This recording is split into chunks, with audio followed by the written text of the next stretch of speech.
being safe and not playing him tonight. Zion Styles out there at center court, and it is Somerville. Surprise! Somerville took that opening tip.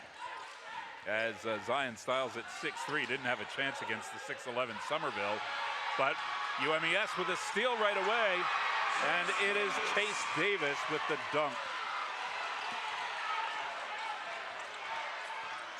Hornets got a little sloppy with and some pressure by UMES as they came down. Lost it. Yeah, UMES plays out of the personality of their coaches. Are very energetic. Coach Crafton is very energetic, and they're playing with that energy, and they always do. Right side, Somerville working inside now, sends it out to Martez Robinson, down to 7 seconds on the shot clock. Robinson's going to have to move up, pass it off. They take it inside. Lucas in the paint. He's going to be caught dribbling, trying to get inside, and he just gave the taps on the chest and said that was me. Well, he was trying to go high-low to Somerville, and UMES just did a really nice job of just hands in the passing lane and making it really difficult. Hornets are going to start out in 2-3 zone. UMES, it's Deontay Johnson with the ball, goes left side to Davis. Davis gives it off to Sean Phillip from just inside the arc, top of the key. They'll give him 2. And UMES off to a fast start here. 4-0. Somerville, short jumper, about a 10-foot jumper along the baseline to put the Hornets on the board, 4-2. Yeah, a little short corner jump shot. He's very comfortable with that shot. Deontay Johnson across center court sends it over to Zion Styles. Styles back over to Nathaniel Pollard Jr.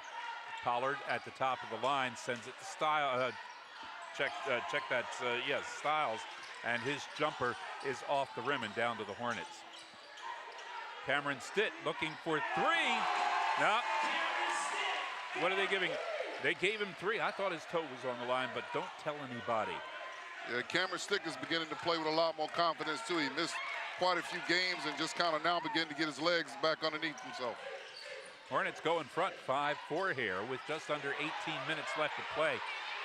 Inside, that's Phillip, who got tied up. The tall trees inside, and Phillip had to try to work his way out. Styles picks it off the floor, puts it up for a layup. It rolls off the side of the rim, and then as they fight for the rebound, we have a foul. And Corey Perkins in there. Cameron Stitt gets the foul. That'll be the first foul of the basketball game. As the Hornets go defensive here, Sean Phillip goes right side to Deontay Johnson to work it underneath, and fighting his way through defenders, Pollard for 2. Yeah, the Hornets got to figure out how they're going to cover that. UMES is putting someone in the short corner, playing a little high-low game. Hornets in there with the arms up, trying to keep Pollard from getting a shot. He fought his way in. 6-5 lead for the Hawks. Lucas right side down to Stitt. Stitt works back outside. Bounce pass out to Robinson. 6 seconds on the shot clock. Robinson tied up outside. He's going to have to send it down inside, and it's taken away by Deshaun Phillip. Style gets the chance for the dunk, and he misses it. But we have a foul. Yeah, Martez Robinson. Yeah, the tempo right now is causing the Hornets a little bit of trouble. UMES is very active in the passing lanes, very aggressive with their man-to-man, extending the pressure out on the floor.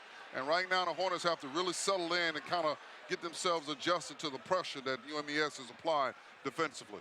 And the Hornets got caught by the shot clock on 2 possessions now, and we're just under 3 minutes played in the game. It's 7:02 left in the half. Zion Styles hitting that first foul shot.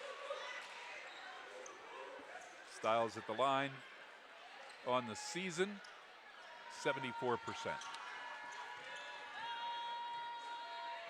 Uniondale, New Jersey. Second shot as good as the first. UMS, Styles, 2 points on the game. UMS is showing pressure, full court pressure, 2-2-1, full court press. Martez Robinson speeds past all that.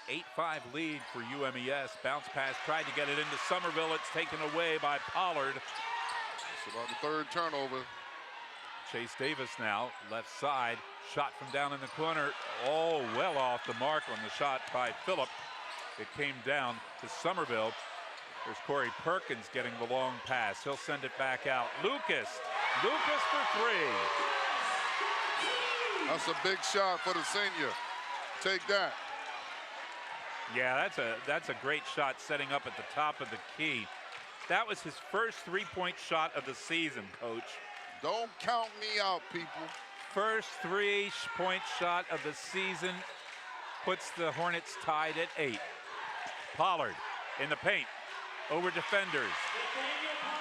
Pollard gets the lead back for UMES 10-8. That's a super strong move by Pollard. Somerville got to figure out how to keep him in front of him and contain him. Hornets now trying to get it inside to find a shot. Robinson over to Stitt, right side. Stitt rolls it around the rim on the three-point attempt. It misses, comes out to UMES.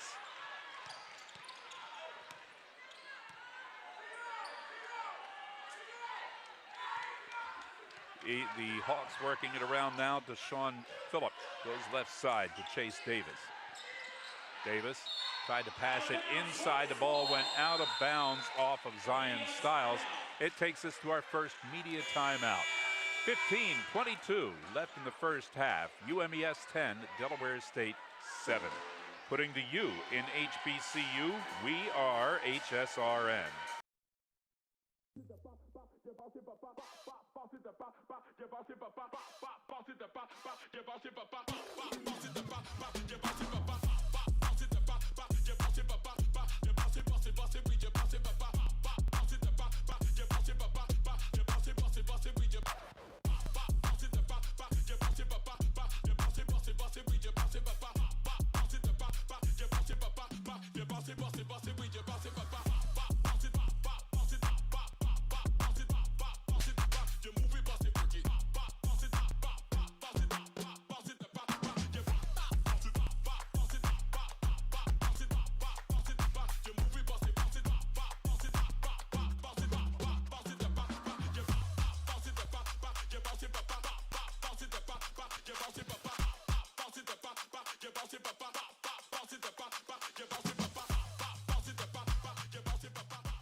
Hornets ball coming back here. Yeah, UMES changing defense out of the timeout, going 2-3 zone. Perkins goes to Stitt, right side. Back to Perkins on the left. Down in the corner, Robinson. They come out, close on him. Steps inside the arc, puts up a shot. Somerville's there for the rebound. Turnaround jumper missing. Ball comes out, and jumping high was Styles to get the rebound over top of Robinson. They'll send it out. Phillip goes Donchevelle Nugent. His shot high off the rim. He wanted 3. Robinson's there for the ball. Yeah, I called that defense wrong the last time. Got an offensive foul there on Stitt, Cameron Stitt. Ran right into the UMES player, Nugent. Stitt now with 2 personals, and for Delaware State, with Brandon Stone on the bench, they can't afford to lose Stitt. He fouled out of the game Monday night, and that meant they were reduced in size. Yeah, but Kyle Johnson has been playing pretty solid for the Hornets. He's very physical. There's been some games he's been a little too physical, but that's neither here nor there. That's what you want. Chase Davis goes left side to Kevon Boyles. Boyles from in front of the Hornets bench with 3. 13-8. UMES in front by 5. And they've adjusted the score. Delaware State has 7. Initially, they gave the Hornets that 3 shot, but now that we see on the scoreboard, it's 13-7. Corey Perkins going to try to pick up 3, and it's 13-10. It's a big shot. It's a big shot from Corey. Bringing a deficit to 3 with 13:52. Yeah, instead of 6, quickly gets cut down to a 3-point difference. Cohen Thompson puts it down in the right corner for the shot by Davis. Comes off the rim. Hornets with it. Perkins, good feed along the baseline to Kyle Johnson. Johnson trying to go through defenders, took the ball out of bounds. It'll be UMES ball. Kyrie Staten coming in now. Ronald Lucas getting a breather. Yeah, I get the way UMES plays, they kind of force the tempo and they make you play faster, probably faster than you want to play because that's the tempo that they push in the game. So Lucas averaging 7.2 minutes per game on the season. Almost has 7 minutes here in this one already, as he got a chance for his first start. Here's Nugent going inside and passing it off. Troy Hupstead with 2. Yeah, UMES is getting really good movement, ball movement against this 2-3 zone. They're playing. Perkins left side to Robinson, and the ball slapped out of bounds by UMES. It'll be Hornets ball. Their end of the court, 21 seconds on the shot clock, as Martez Robinson will inbound it for the Hornets, guarded by Kevon Boyles, the senior from Cape Charles, Virginia. Robinson bounce pass in to Perkins. Yeah, Coach Crafton is keeping it really interesting, changing defenses a lot, making it difficult for the Hornets to get comfortable. Perkins out to Robinson. Robinson on a shot for 3, missing. A good rebound by Johnson to take it away. Corey Staten getting a pass. He works inside. Robinson alone wants 3 now. Give him his 3. 15-13. And you know, Martez Robinson, that's a big shot. They needed it. Had 24 points against UMES when they played down there on January 14th. Shot from the corner, looking for 3. It's Nugent, missing. Hornets rebound. Down court. And the ball out of bounds off of Delaware State. Brandon Stone is coming into the game for Delaware State. I wasn't sure we would see him tonight, or if they'd keep him out, let him get a couple more days to get healthy for the tournament, but they're going to give him some minutes here tonight. Let's see how long, as they waited 7 minutes and 45 seconds to get him in the game. Yeah, probably want to see what he looks like, so if they'll get an idea of whether or not he's going to be able to play in the tournament. How mobile he is here tonight. He's going to guard Troy Hupstead, who's 6'7". They needed to get a big man in the game on Hupstead, and then Cohen Thompson at 6'7". Yeah, the Hornets are playing a 2-3 zone of their own here. Boyles brings it around the middle, goes left side to Phillip.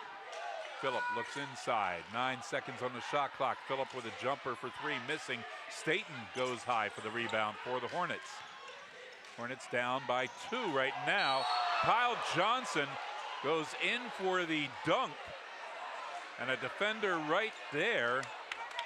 And it's going to be the foul on Troy Hupstead. I was wondering how they were going to call that, whether Johnson was going to get called for the charge.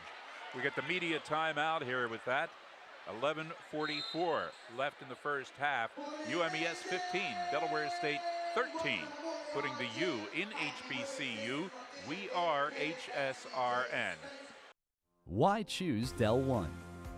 Del One is rooted in Delaware and here to cover you through your financial journey. From your first account, auto loan, or rewards credit card, buying a home or starting a business, investing, planning for retirement, and then enjoying it. Get what you need when you need it. Del One has you covered. Choose Del One, and let's grow together. Calling all Hornets fans. Be sure to follow Bay Health on social media. Find us on Facebook at Bay Health, on Twitter at Bay Health DE, on Instagram at Bay Health. You can find us on TikTok and on LinkedIn. Bay Health. We're here for our Hornets. Taste the uniqueness of our first-generation German bakery in Delhi. The new Bavarian bakery in Delhi in Dover. Authentic, original creations are made fresh from scratch every day. Enjoy one of our great pastries and signature cakes. Don't forget to bring home our house-made breads, Bavarian rye, sourdough, and fresh sandwich rolls. At our deli, choose from 14 different breads. You deserve only the best. The new Bavarian bakery in Delhi in Dover.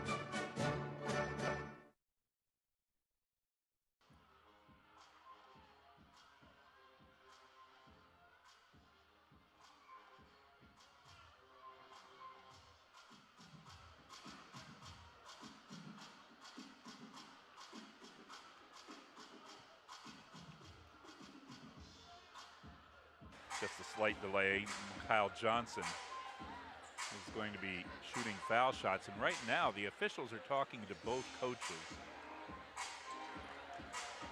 I have no idea what this is. Hopefully, the officials maybe will share information with us as the officials did on the women's game. But I wouldn't count on it. Now they're going over to the scorer.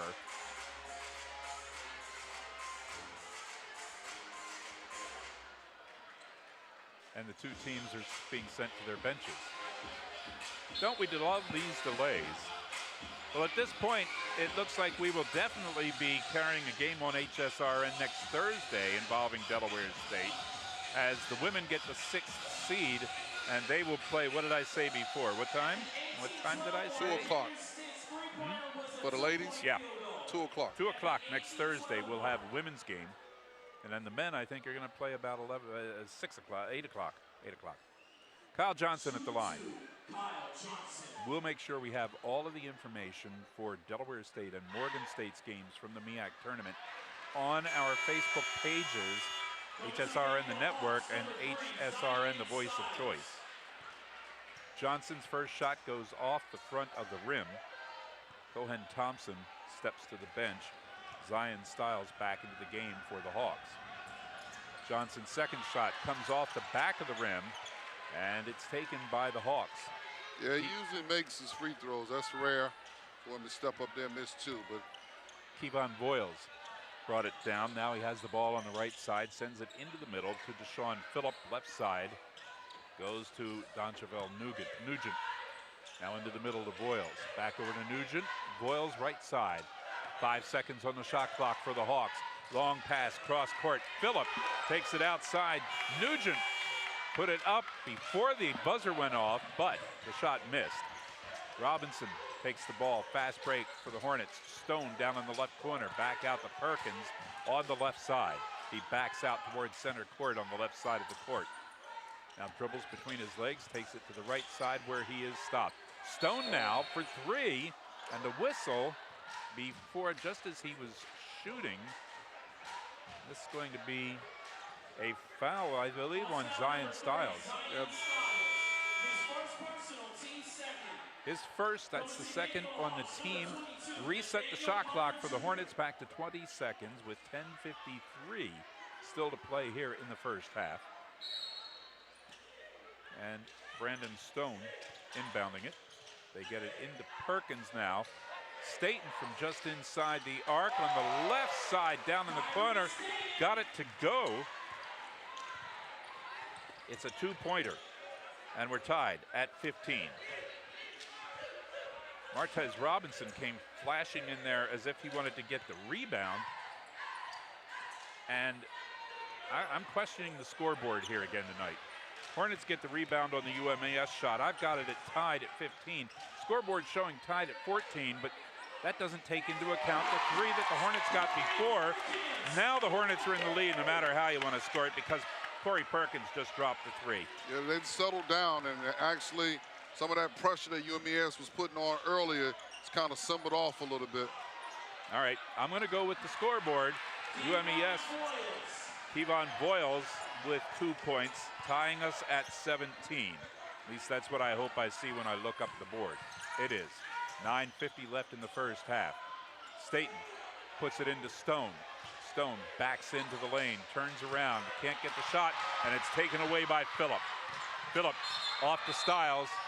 And as Styles pulls up, the ball goes out of bounds, and we're going to have a foul.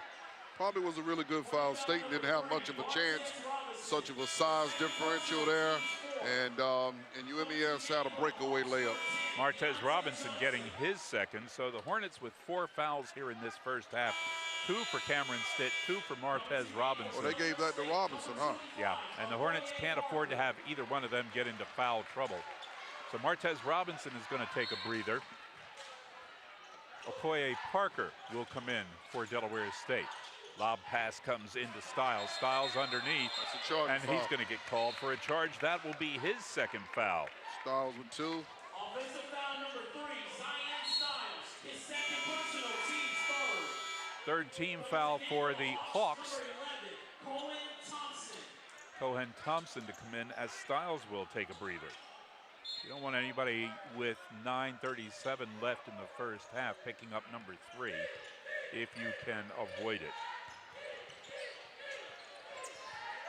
Now it's Hornets working it around to the left side. Kyle Johnson.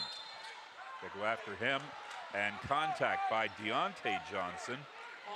That's the 5th foul on UMES now in the first half. Corey Perkins will step out of bounds to inbound it as they'll put 20 back on the shot clock for Delaware State. Into Johnson. They'll work it inside to Stone. In the paint, goes for the shot. He's fouled in the act of shooting. Donchevel Nugent gets the shot, the foul, and Brandon Stone gets to go to the line. The 6'11" guy shooting 67% on the season from the charity stripe. Yeah, some of that energy that UMES was playing with early on has kind of simmered down a bit, and the Hornets have been able to kind of settle in. Stone misses the first free throw. Really dynamic shooter, the excellent touch. He normally makes his foul shots, but I think the Hornets have settled in and have kind of gotten a little more comfortable with the pressure. So let's just see how it goes. You got 17 tied off here with 9:22 remaining in the first half. When these two teams played on January 14th in Princess Anne, Brandon Stone was unavailable because of the injury he suffered at Penn State. He just got that shot to go from the line. Hornets back in front, 18-17. Just a little over 9 minutes to go in the first half. Down in the left corner, and they try to clear it back out now. Chase Davis from the top of the key. Well, he just put UMES back in front, 20-18. Yeah, the Hornets are playing a 1-2-2 zone here, half-court zone. And the middle is soft. Perkins down to Staten on the right. Staten brings it out toward the middle now. Drives forward, sends it out to Stone in front of the UMES bench. Out to Perkins. Perkins to Stone. Stone along the baseline. Feeds Johnson inside. Shot missed. Johnson follow-up missed. Johnson follow-up missed. And UMES got the rebound. Yeah, the officials are letting them play a little bit here. It was Nathaniel Pollard on the rebound. A shot for 3, missing for Cohen Thompson. Stone got the ball, gave it to Staten. Now to Perkins down to the right side. Parker rolls it around. It hits off the rim. Ball being batted up, loose ball, and it's taken by UMES. Pollard again grabbing the rebound in traffic. Yeah, he plays hard and is a strong rebounder. Hornets had a chance at that rebound, but he just kind of strong-armed it and took it away from everyone. Trying to tip it up like a volleyball for a couple of points, but it would not fall in for Delaware State. Now Johnson sends it out, and Perkins tried to steal it away, thought he had it. Johnson saved it for the Hawks. 2 seconds on the shot clock alone, top of the key. Shot by Phillip, misses, and we're going to have an offensive foul on the Hawks. Nathaniel Pollard called for it. That's the team's 6th foul, his first, and we get to the media timeout. UMES 20, Delaware State 18. Putting the U in HBCU, we are HSRN.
too soft, came off the rim. It's a good shot by Kyle Johnson, though. He's just slightly off the mark. But you got to love the shot, though. High percentage. Voiles now works across the middle over to Chase Davis. Davis gives it off to Thompson. Back to Voiles on the right side. Sets up top of the key. Shot for three. Well off the mark. About 3 inches to the right of the rim. Off the backboard to the Hornets. Now Perkins at center court at the logo. Works to the right side. Bounce pass out to Staten. Staten takes it inside the arc. Turns around. 15-foot jumper. Missing. Off the rim. Stoughton couldn't get it. It came out to Thompson. And a nice move inside Kevon Voiles through defenders and getting the basket to make it 22-18.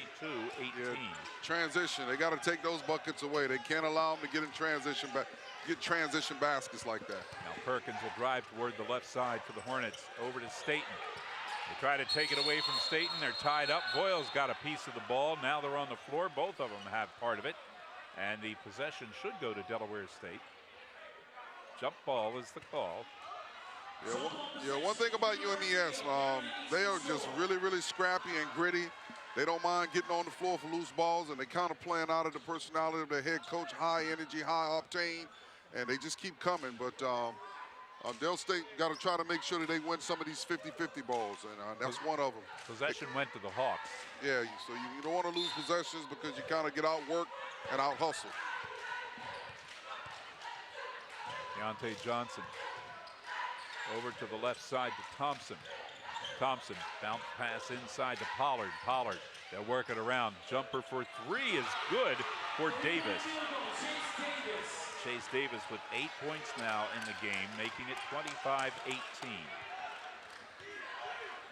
Hornets down by 7 after tying it and taking the lead. Brandon Stone outside, tried to get it to Parker, and it was taken away. The easy layup there on the steal by Voiles. Yeah, the pressure showing up again on the floor. UMES, as I said, high octane, a lot of energy. They just relentlessly continue to keep coming at you. Quick two. Hornets want a timeout here because they don't like the way it's gone in the last couple of minutes. If you think you can't qualify for a mortgage, well, give it another thought. It's possible. If you want help getting through the mortgage process, give a call to America's Mortgage Coach, John Millette, 1-866-409-9000. It can be a real ordeal getting a mortgage. John Millette can help you. 1-866-409-9000. Talk about that Norfolk State Howard game that won't start until 9 o'clock. They're about 28 minutes away from the start. Coming into the night here, Norfolk State is tied for second with North Carolina Central at 9-4. Howard at 10-3. If Norfolk State can win that game, they can get a share of the #1 spot, and then they have to figure out by the tiebreakers who gets it. At the same time, North Carolina Central could make it a three-way tie. Should they win? If they win. Three-way tie for #1. And since that's a later start, everybody will be sitting watching to see what the scores are. Yeah, just what you need. Everybody will be finished playing. Hornets with the ball. Perkins sends it out to Parker. Parker from NBA range, missing. Stone's there trying to tip it in. It won't fall in for Brandon Stone. Kevon Voiles grabbed that rebound. That's a deep shot by Parker. I'm sure it's within his range, but you just like to get a higher percentage shot. Phillip now trying to work in past Perkins. Ball came loose. Parker had it for a moment, but then Pollard grabbed it away. And now we're going to have traveling called on Kevon Voiles as he was attempting to pass. That's when he got the extra step in. Looked like a good call. Kind of, you know, Perkins drug his pivot foot just a little there. And that over there in the short corner in front of Delaware State's bench. Perkins goes out. Robinson comes in for the Hornets.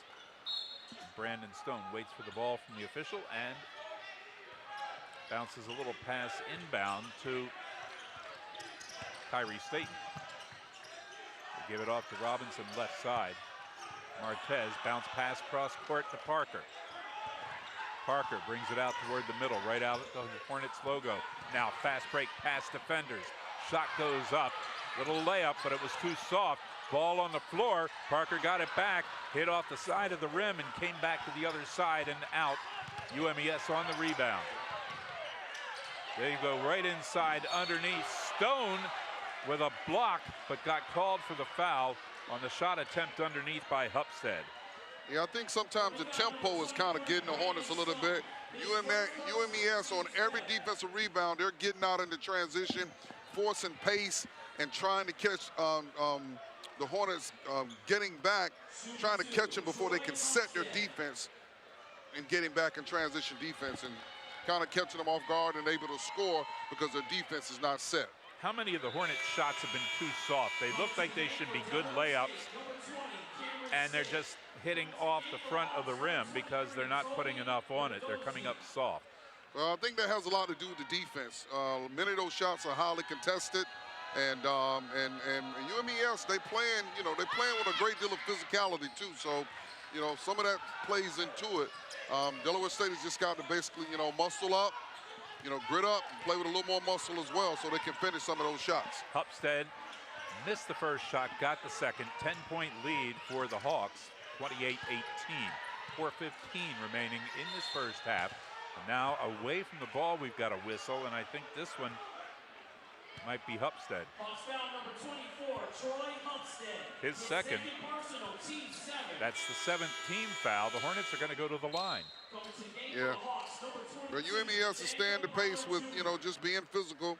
Somerville has a little muscle as well. He likes to, a very physical game. So, kind of right down his alley to, to kind of bump and mix it up a little bit on the inside.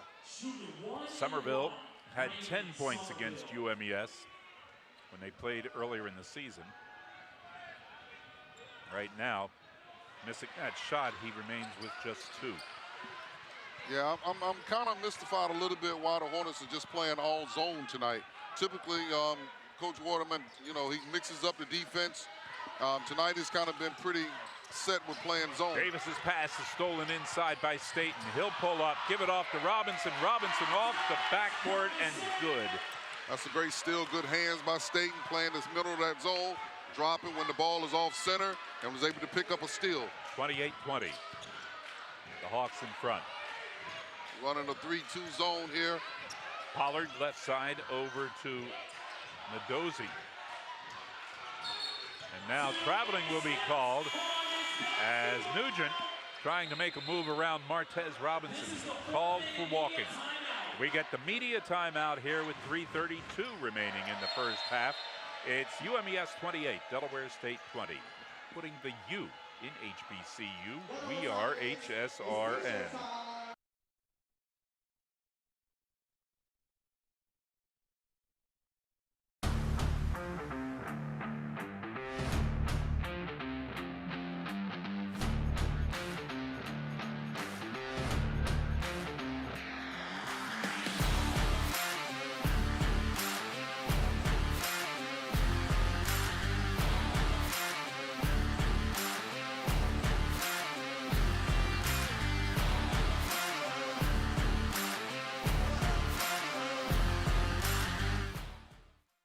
Hey Hornets, I'm Dr. Candace Samuels, a family medicine doctor at Bay Health Family Medicine Dover and a proud Delaware State alum. As a family medicine doctor, I provide primary care for the entire family, from the newest addition to grandma and grandpa and everyone in between. I also offer OB care, including prenatal care and low-risk deliveries for moms to be. I'm proud to be caring for the community that raised me, and I'm especially honored to give back to my DSU family. I'm Dr. Candace Samuels, and I'm here for our Hornets.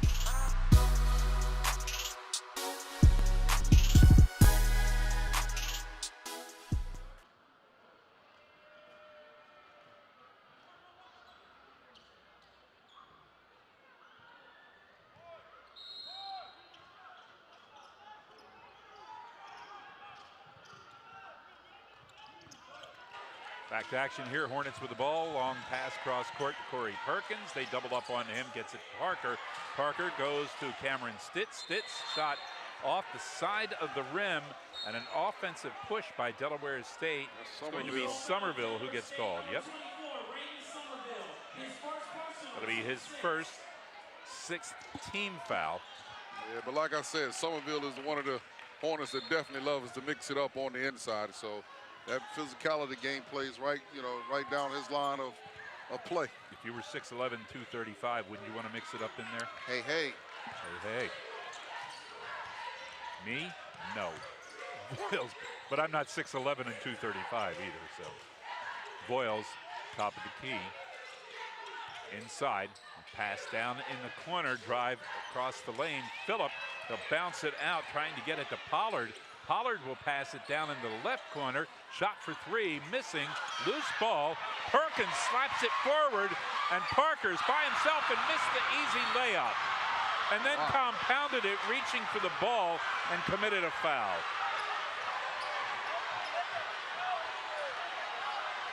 He can't believe he missed that layup.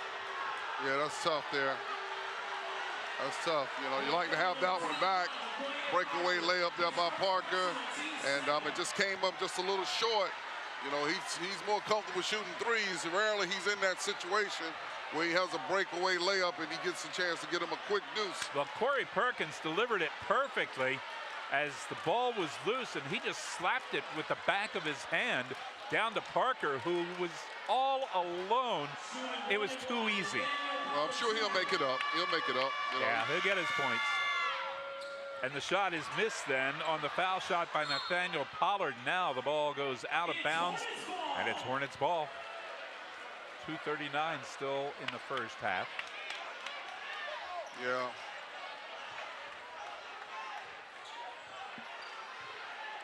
Parker, 2:37 and counting. You think Parker got himself caught between going for the layup and maybe the dunk, and just came up too easy? I can see that. Yeah. But you got to take off. If you decide you're going to dunk it, you got to really go ahead and get up off the floor. And he was up. Here's Staten now looking for 3. Just drained the bottom of the net. His first basket makes it 28-23. Delaware State back within 5, 2:10 to go. Boyles brings it around, goes left side, shot off the rim, missing for UMES.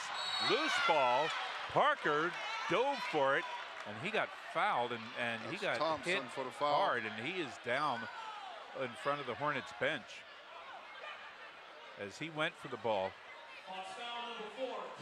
Fouled by Kevon Boyles, who made hard contact on Okoye Parker, the senior from Wilmington. Hopefully he's okay. Well, that's not Parker. That's Corey Perkins. They're similar in size and in hairstyle, and I saw the 2 on the jersey and thought it was Okoye Parker. But it was Corey Perkins who was diving for the ball and got hit. And now Stan Waterman is talking to the officials. They go over and they talk to the UMES coach as well. Martez Robinson has gone off for a breather. Cameron Stitt has come back in for Delaware State. I don't know what that conversation was with the officials. Robinson wants to get into the game here. He was out, and they're going to get Robinson into the game for Perkins. Get Perkins to the bench. He's still shaken up. Well, they corrected the shooter, too, saying the shooter is number 24, Somerville, because Perkins was getting ready to take the foul shots. And since he was able to go out, they were able to designate a shooter. Wrong one, though. Somerville missed again. Yeah, he typically makes his free throws, though. That's kind of surprising. He's 0 for 3 here to start off. That was too strong. It went off the back of the rim. UMES, Chase Davis goes over to Deshaun Phillip at the Hornets logo in the middle of the court. Davis now works to the left side. Tried to take it down in the corner. Pass intercepted by Stitt. Lead pass. They'll go right side. Staten's shot came up too short. And this kid Pollard gets every rebound that comes off the glass. Another shot that was too soft. UMES now works around. Davis with a jumper. It misses. Stitt gets the rebound. Hornets have got to put a little bit more on the ball. Another shot came up short. Robinson now goes to the right side to Staten. Staten looks inside. Goes over to Quay Parker. Parker backs up. 1 minute left in the half. Parker goes baseline. Shot good. That's a good shot there by Parker. Changing directions, running away from possibility of a strong hedge on the ball screen action. 28-25 with 46 seconds left in the half. Phillip, and a timeout by UMES. 30-second timeout. Reminder, we will have action for you from Norfolk next week at the MEAC tournament. All of Delaware State's games, women and men, and all of Morgan State's games, women and men, here on HSRN. If there are any other games that we bring you on HSRN, we'll let you know. Suggestion, go to our Facebook pages. We have two. One HSRN, the network, one HSRN, the voice of choice. If you can't find it on one, check out the other. And if you don't have your name already in there, make sure you put your name there, and then when we post stuff, you'll see it on your news feed. Automatically see it. Yes. So that's next week in the MEAC tournament. We know we have at least one game on Thursday For sure. with the women. For Absolutely. Sure. The women will play on Thursday, and a good chance that the men will also play on Thursday. All right, we got the last 44.5 here in the first half.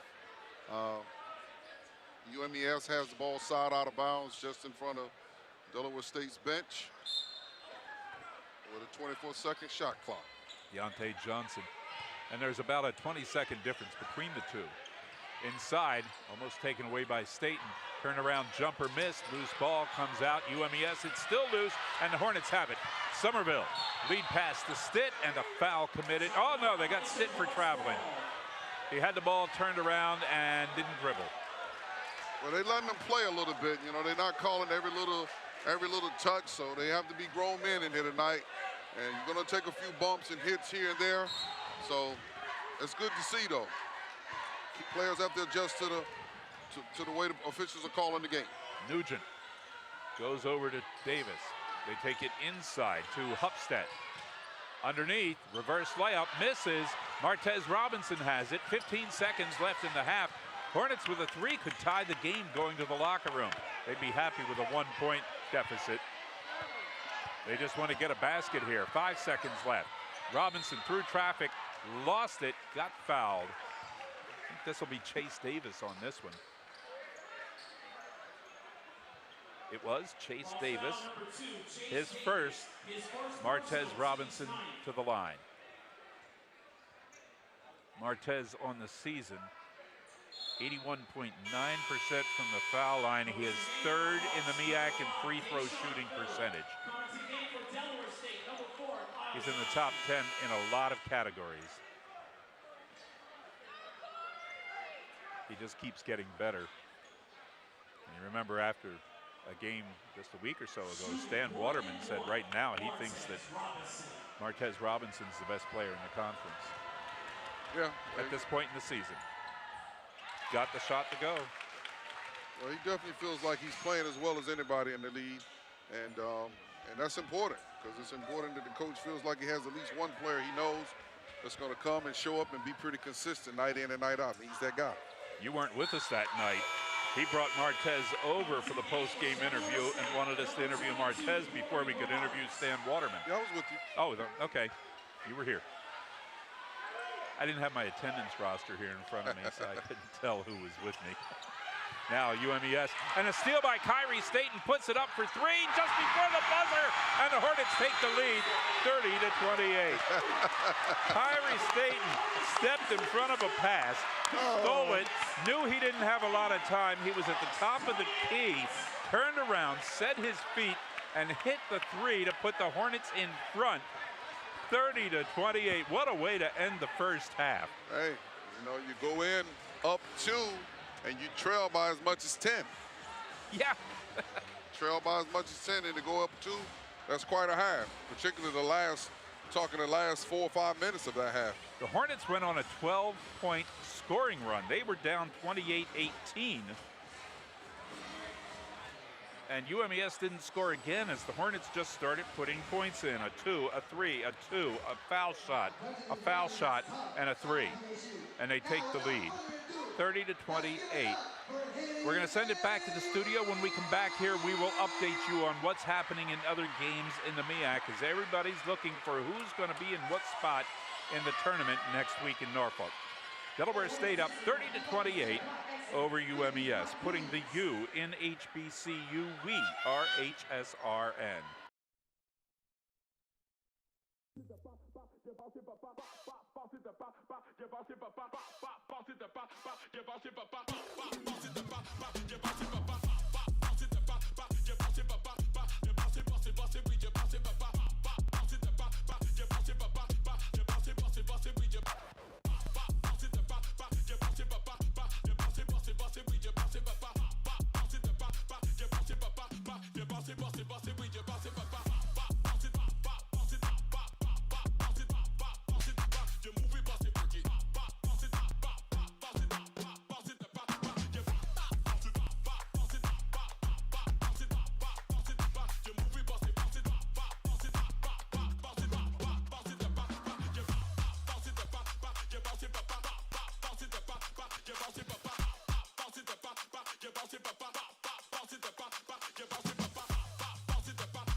What is going on, you guys? I'm your host, Stefan, and welcome to Halftime, the best show in between the show.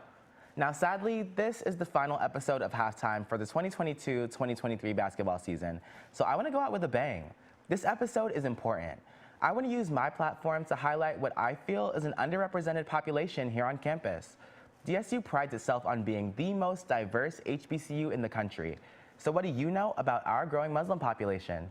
Today, I'm seated with Yadi Kandaz. She's a Turkish-American Muslim student here, and I wanted to speak with her about her experience at DSU. How are you doing today? I'm doing amazing. How are you doing? I'm doing really good. I'm so happy to have you here. Thank you for having me. I'm honored, and I appreciate you for, inviting me to your show. So first, I want to ask you, what is life like in Turkey compared to here in the States? I think, to me personally, life felt more real in Turkey. I was eating fresh fruit, I was eating fresh vegetables, fresh meat. It was literally straight from the farm into the store. Right. Everything is so processed over here. I don't know, it just felt more real, like I felt more alive, like everything feels so bland in the States. I don't know. I can definitely understand that.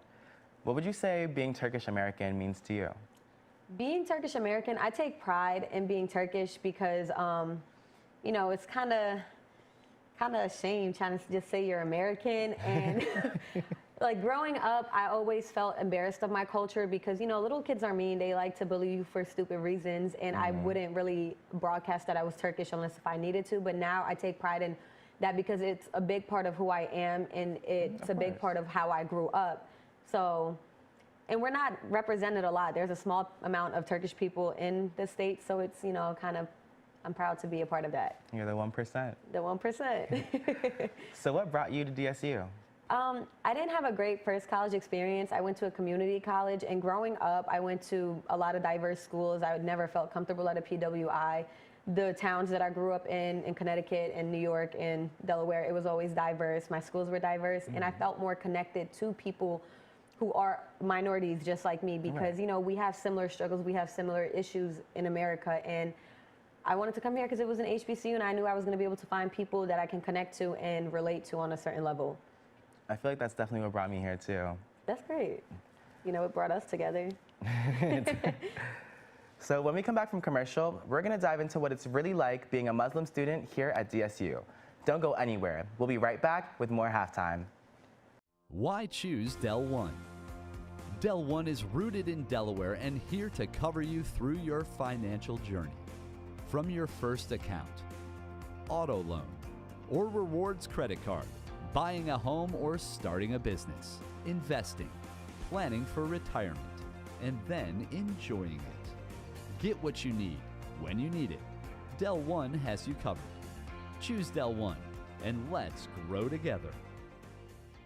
Taste the uniqueness of our first-generation German bakery in Delhi. The new Bavarian bakery in Delhi in Dover. Authentic, original creations are made fresh from scratch every day. Enjoy one of our great pastries and signature cakes. Don't forget to bring home our house-made breads, Bavarian rye, sourdough, and fresh sandwich rolls. At our deli, choose from 14 different breads. You deserve only the best. The new Bavarian bakery in Delhi in Dover. Welcome back to Halftime. Let's get to it. So, beyond your religious reasons, why do you choose to be modest? Beyond my religious reasons, I feel like it's a shield or a barrier. It allows me to feel protected from being hypersexualized. And I also feel like it forces people to identify with my personality rather than what I just wear, because a lot of people are put into a box from the second you meet them, but me being Muslim, it's just like, oh, you got to get to know me to know who I am. You can't just figure out who I am just by looking at me. Right. No, I definitely understand. How would you say being covered has impacted your experience at DSU? Honestly, it's something I've dealt with my whole life. Like, I always get the looks. It's either the looks of admiration or the looks like breaking the necks where it's like, what's this Muslim girl doing? Right. I didn't have any discomfort with it other than the gym, to be honest. You know, I'm always in the gym, and I feel like I get uncomfortable when I'm in the gym, and I get a little bit self-conscious because I'm already a female in the gym. And when they see a female Muslim in the gym, because I don't wear what most girls wear in the gym. I'm dressed a little bit more different. I'm dressed a little bit more modestly, and I feel like the eyes kind of make me uncomfortable. It's not that I feel like I'm being hypersexualized, but it's like it makes me feel like I don't belong in the gym, but the gym is my safe place and my outlet. Everyone just stares a little more. Yeah, it's just like, they make me feel like I got no business being there sometimes, but it's like, you don't know. I know what I'm doing. Right. I know what I'm doing here. Being honest, do you feel comfortable at DSU? At first, I did not. It took me a while to start getting comfortable here, but as I started to expand my circle and started to get involved more, I kind of had to find comfort in being uncomfortable because I wasn't able to grow any other way. And that allowed me to make more connections. And now I feel like it is comfortable. It's a second home. Do you find that living on campus makes practicing your religion difficult? Yes and no, because outside factors shouldn't determine how I practice my religion, but it's hard sometimes because it's like, you know, college can be stressful. You get a little sad and depressed sometimes, and you want that extra motivation from your friends. And I have a hard time finding people who have the same principles and religious beliefs as me. And sometimes, yeah, but I think I'm working on it, and I'm gonna make it happen regardless. Yeah, that friend group can definitely make all the difference. All right, y'all. So when we get back from commercial, I'm gonna be asking the big questions. So if you're here for the conversation, you're here for this. Don't go anywhere.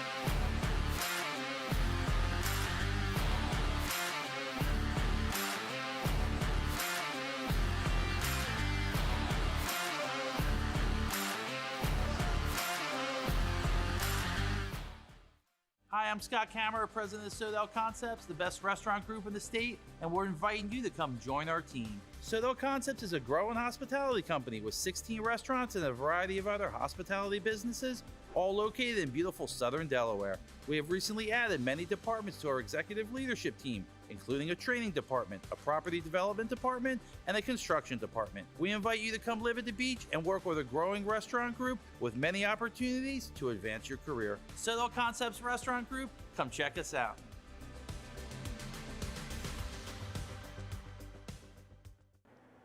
And we are back with more halftime. Do you think the university could do a better job at supporting its Muslim students? Yes, I definitely do think the university could do a better job with supporting us. For example, 2 semesters ago, we tried to bring back Muslim Student Association back to life. It used to be an org that was present on campus, died when the president graduated. But we turned our paperwork in, and we're still not represented as an org, so we can't really hold events and get together with the Muslims on campus, so that's kind of frustrating. I also don't see any of the university pages highlighting or spreading awareness towards Muslim issues specifically. In America, everything is black and white, but outside of America, globally, Muslims are at the top of the food chain. They're the #1 discriminated against almost everywhere, and it sucks, you know, like not seeing the university highlighting these issues when we're supposed to be a diverse school.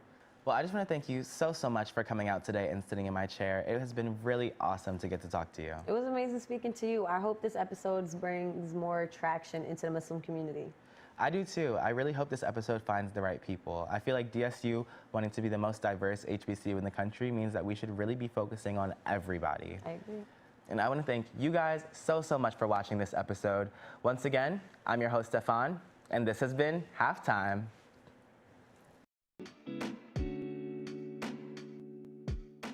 I'm Trina Turner. I am a registered nurse here at Bay Health. I've been a nurse for 29 years, but I am been here at Bay Health for 11 years, and I am currently a nurse navigator working in oncology department. The advice I would give to young African Americans that are trying to get into healthcare is that representation is very important.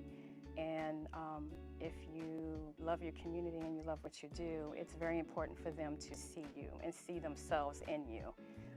That was one of the reasons why I became a nurse. My mother was a nurse for 45 years, and I saw how she advocated and cared for everyone, and that was something that I wanted to do.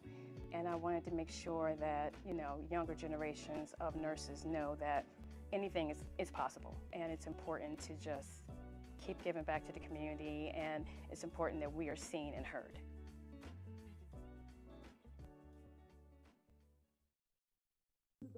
Why choose Del One? Del One is rooted in Delaware and here to cover you through your financial journey. From your first account, auto loan, or rewards credit card, buying a home or starting a business, investing, planning for retirement, and then enjoying it. Get what you need when you need it. Del One has you covered. Choose Del One, and let's grow together. Calling all Hornets fans. Be sure to follow Bay Health on social media. Find us on Facebook at Bay Health, on Twitter at Bay Health DE, on Instagram at Bay Health. You can find us on TikTok and on LinkedIn. Bay Health. We're here for our Hornets. Taste the uniqueness of our first-generation German bakery in Delhi. The new Bavarian bakery in Delhi in Dover. Authentic, original creations are made fresh from scratch every day. Enjoy one of our great pastries and signature cakes. Don't forget to bring home our house-made breads, Bavarian rye, sourdough, and fresh sandwich rolls. At our deli, choose from 14 different breads. You deserve only the best. The new Bavarian bakery in Delhi in Dover.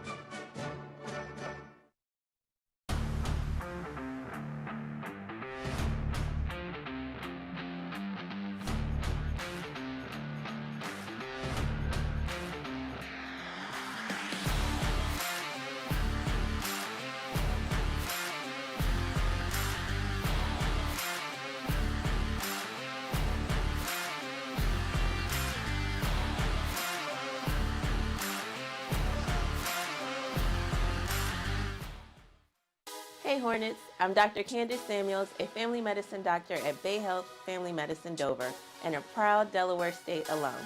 As a family medicine doctor, I provide primary care for the entire family, from the newest addition to grandma and grandpa and everyone in between.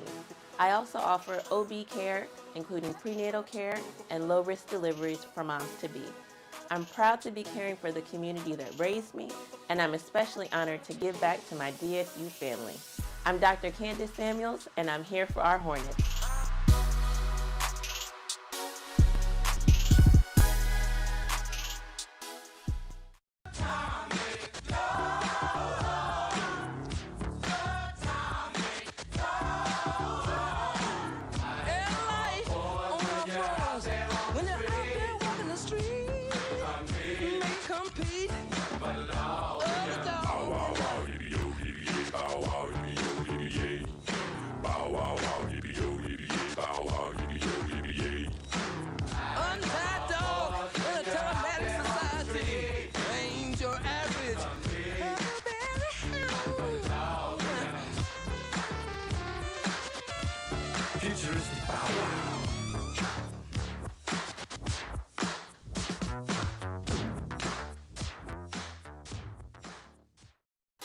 I'm Kimberly Holmes, stroke clinical nurse specialist at Bay Health, chair of the Delaware Stroke System of Care Committee, and board president of the Delaware American Heart and Stroke Association.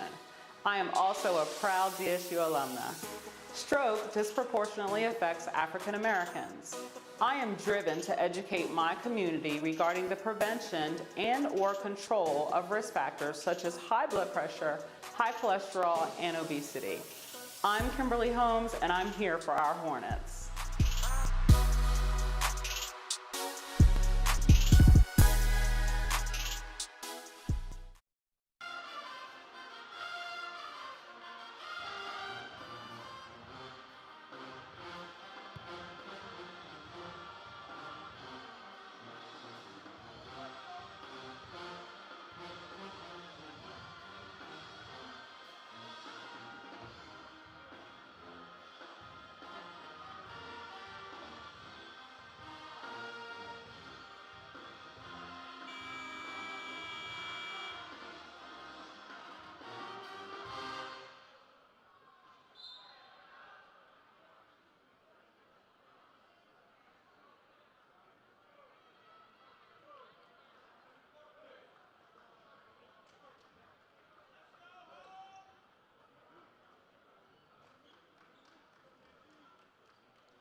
Bounds it to Corey Perkins. Good to see him okay. He took a hard hit in the first half and was down for a little bit.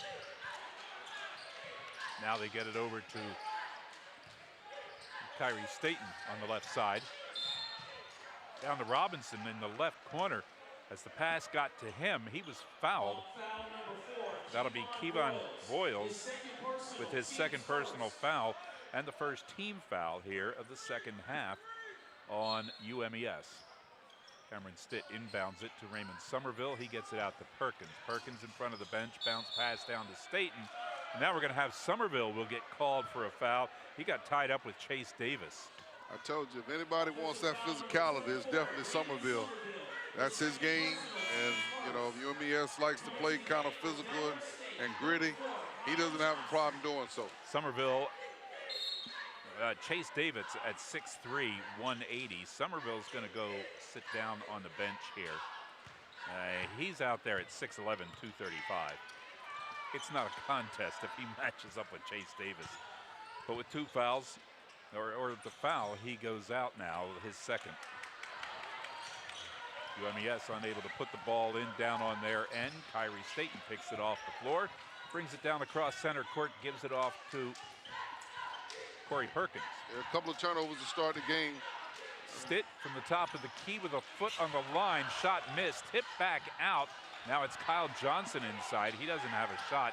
Gets it off to Robinson and now back out to Perkins on the left as the Hornets rotated it around. But a good play inside by Staten to tip the ball outside when he couldn't control the rebound. 3 seconds on the shot clock. Perkins went over top of Chase Davis and got it to go. I tell you, he's done a great job here as of late. Sometimes it looks like he doesn't have any outlets with the ball, and he'll make a shot for you. Hornets go up by 4, 32-28 on the left side. The Hawks looking for three. Shot missed for Boyles, and it's Staten grabbing the loose ball. Robinson takes it inside, and a nice 15-foot jumper for Martez Robinson to give him 9 on the game. 34-28.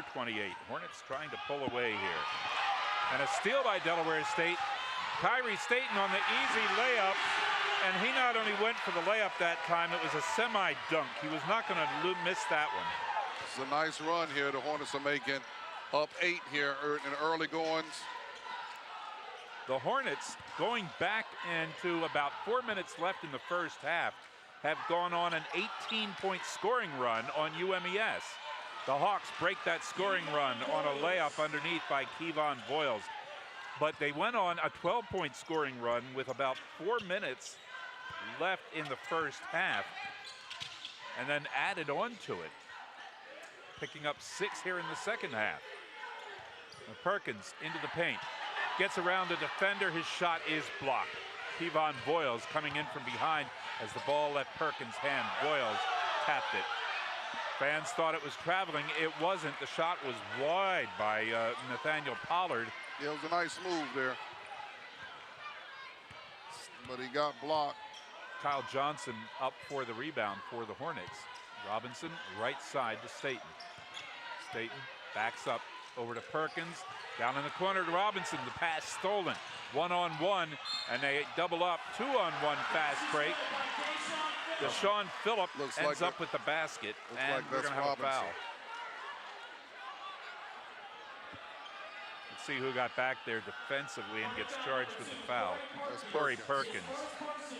That is his first. 16:55 left in the ball game, and a 4-point lead for the Hornets.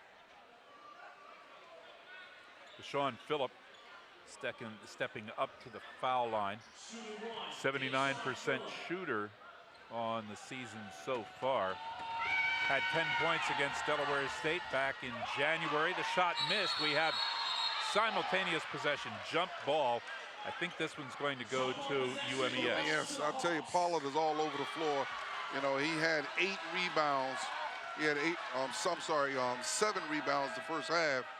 And kind of a testament to him just kind of being relentless at every single rebound from UMES. Kyle Johnson was in there fighting for that rebound as well.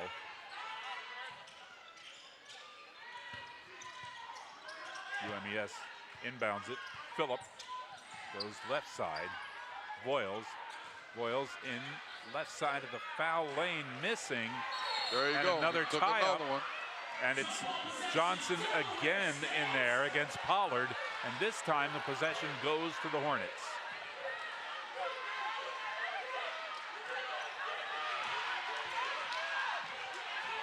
And the officials slowing things down just a bit here. I think they want it to cool off a little bit. Hey, man, emotions running high. People running, they fighting for seeding. It's part of the game. Just want everybody to display good sportsmanship. Robinson trying to get it across to Staten.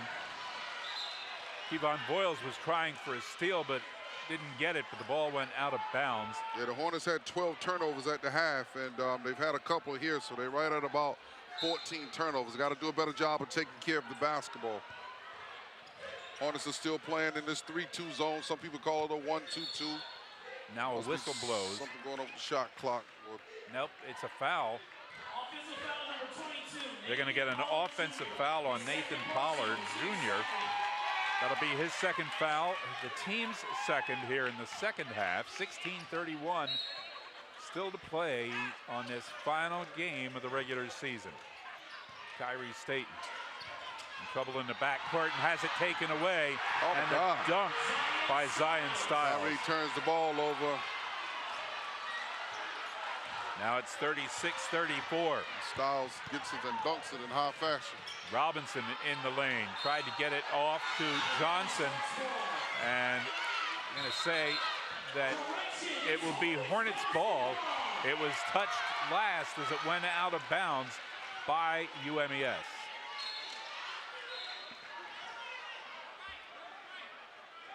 Checking to make sure the clock is right. Checking the scorer's table, assured that 16:09 is indeed left in the game, and they reset the shot clock to 20 for the Hornets. Now a whistle on the inbound and a foul called on Deshaun Phillip. His first. That's the third team foul now in the half. Yeah, I guess it's just trying not to make sure the game doesn't get chippy, because these are fouls that they didn't call early on. Inbound pass knocked out of bounds. Touched by Kevon Boyles as they tried to get it in on the baseline to Staten.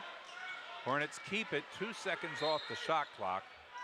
Now Stitt inbounds it to Johnson, back out to Perkins, left side, down in the corner to Kyrie Staten. And as he tries to come between a couple of defenders, we get a whistle and a foul, and it is on Pollard. Third personal on Pollard. Well, they're going to get him out of there and put in Troy Hupstead. Yeah, this could end up being a good situation for the Hornets. You know, right now, UMES has 14 fouls. You got 3 more fouls, you're going to be in the bonus.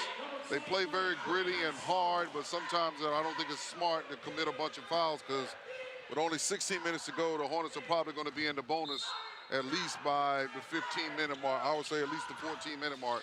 Hornets with a substitution also as Stick goes to the bench and Stone comes in. There's Staten with a drive to the basket, throw it up there, it bounced off the backboard and went in. 38-34, Delaware State in front. A shot for 3, missing. It might not have been a shot for 3. Just inside the arc. It was wide of the mark. He drove it and got fouled. And it's going to be Brandon Stone with his second foul. And when we come back, UMES will be at the line. 15:46 left in this contest. Delaware State in front by 4, 38-34, putting the UNHBCU. We're HSRN. I'm Lydell Letzum. I'm a general surgeon. I am the director of wound care for Bay Health for both its Kent and Sussex campuses. I think that the thing to rising up above is, one, changing the stigma of being scientifically and mathematically proficient as a person of color. That is both within our community and external to our community. I am currently 52 years old. I have faced that stigma every step of my career, no matter where I went. The notion that me being an African American, that I was proficient, forget excellent, that I was just proficient in science and math was always taken as an anomaly by both my cultural peers and my non-cultural peers. So I think as a culture and as a community, we have to get past that stigma that African Americans can do more than run and jump.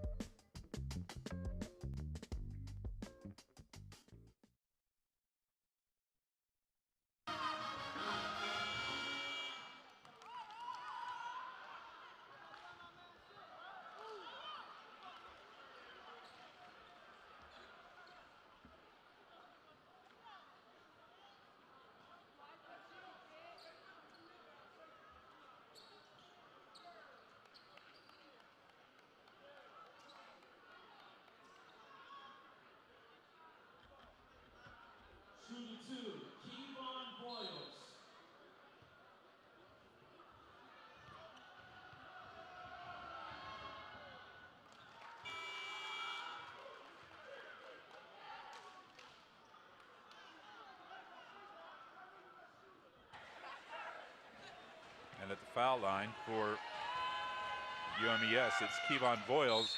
His shot is good.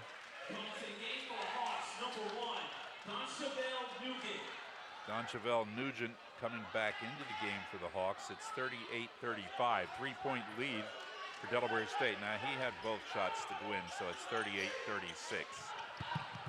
Boyles with 13 points on the game.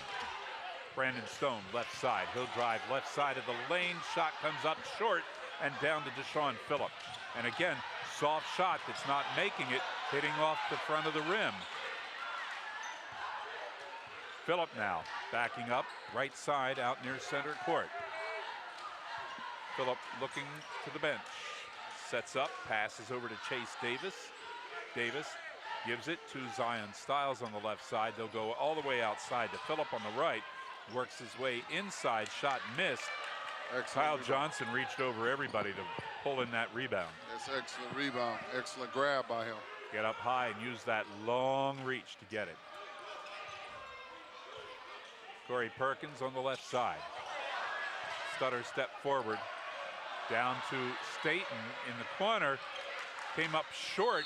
UMES got the ball, tried to throw it inside to Delaware State. Now we have a whistle stopping play. And what is, it looked like a foul indication. We're gonna have to wait to see. They gave it a 20-second reset. Okay, all right. So it's a clock situation. Hornets will still have the ball. Showing 19 seconds on the shot clock now, 14:44 on the game clock. I'm not sure if it's supposed to be a reset, but almost looked like a. Well, did it hit the rim? No, it was short. It was partially deflected.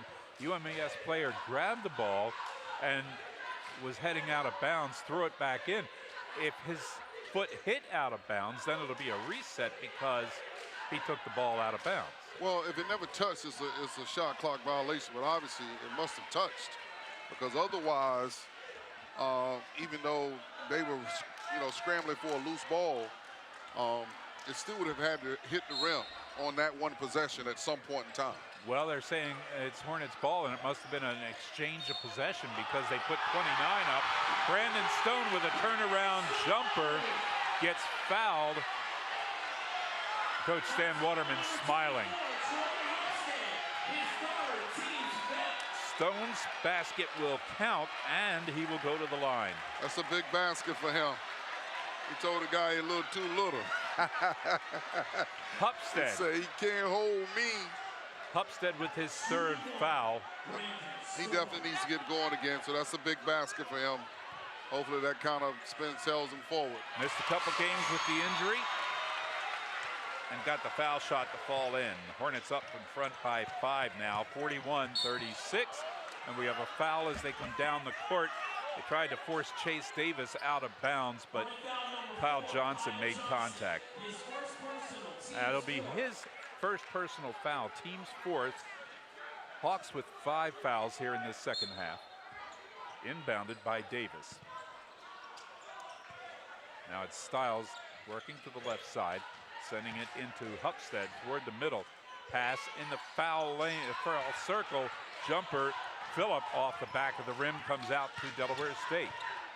Perkins at center court, working around Nugent. They'll take it to Staten down in the corner, send it out. Stone for 3. Stone for 3. 44-36. The crowd told you he hit it. And a steal by Delaware State on a deflected pass. Staten working inside and gets fouled. Lost the ball as he worked in and just leaned toward the defender who was running with him, and that gave him the foul call, and that's 16 fouls on UMES. Doncheval Nugent with 2 fouls now. Nugent has 2. Yes, sir. Perkins with a trip to the line. But the energy is what you needed. Stone making the 3 basically is an insurgence of energy. You got a nice crowd here. They should ride this wave as long as they can and see if they can kind of build a little bit of a lead here. All right, it was a possession foul. They'll be shooting in the bonus here. Yep. Now Perkins working. Robinson right side down in the corner to Staten, bounce pass. Stone turnaround jumper in the lane, missed, and the rebound is by UMES. Stiles all the way down, and as he goes up with it, gets fouled. And I don't know if this is going to be Stone or Johnson on the foul. Officials making sure that everybody's good. It's going to be Kyle Johnson, who went all through the first half without one and now has picked up his second in a matter of about a minute or 2.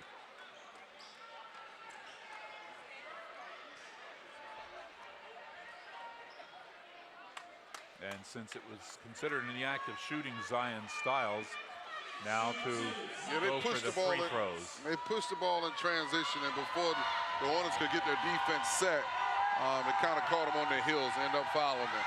Stiles 9th in the MEAC in free throw percentage, hitting the first shot. He's tied for 3rd in the MEAC in steals. That would classify him as an excellent free throw shooter. Yes, you would think so. Within the top 10.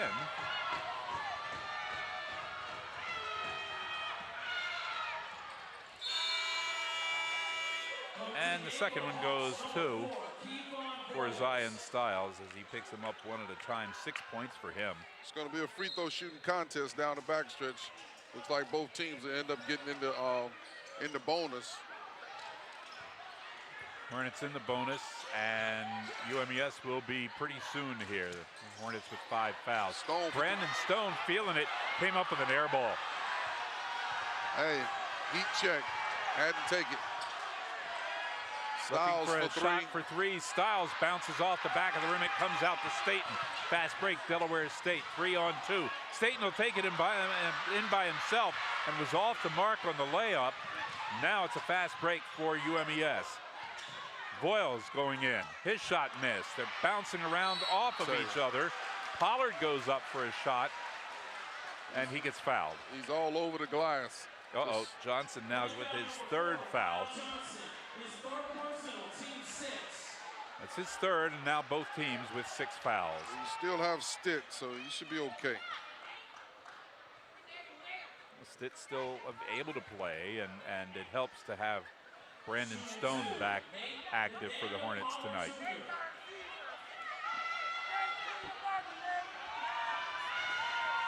Pollard gets the first one to go.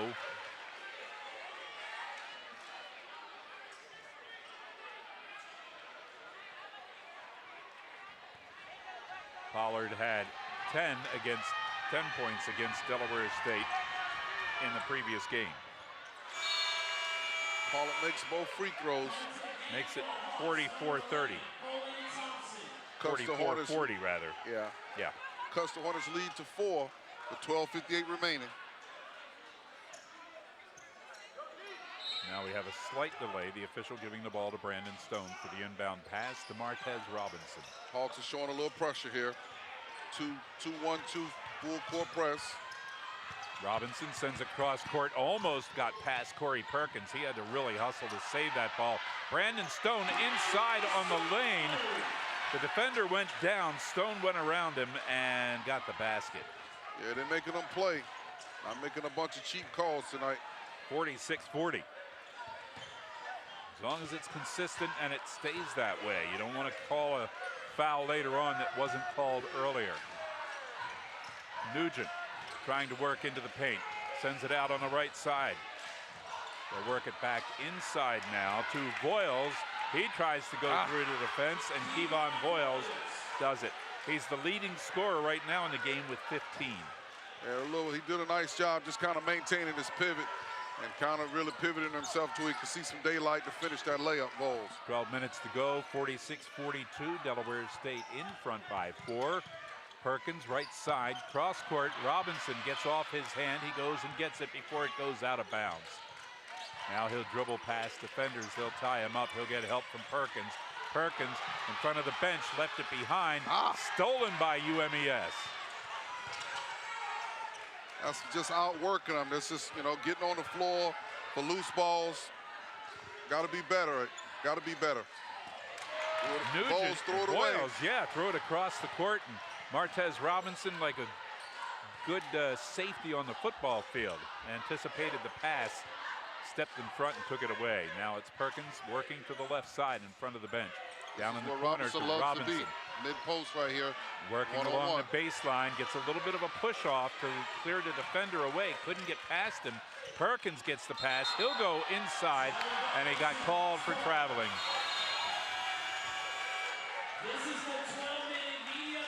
11:03 still to go here in Dover in the final regular season game. Everybody getting ready for the tournament in Norfolk next week. Delaware State leading 46-42 over UMES, putting the U in HBCU. We're HSRN.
extra day of rest and preparation. Nugent going for the basket, got fouled, and it was Raymond Somerville who was in there committing the foul.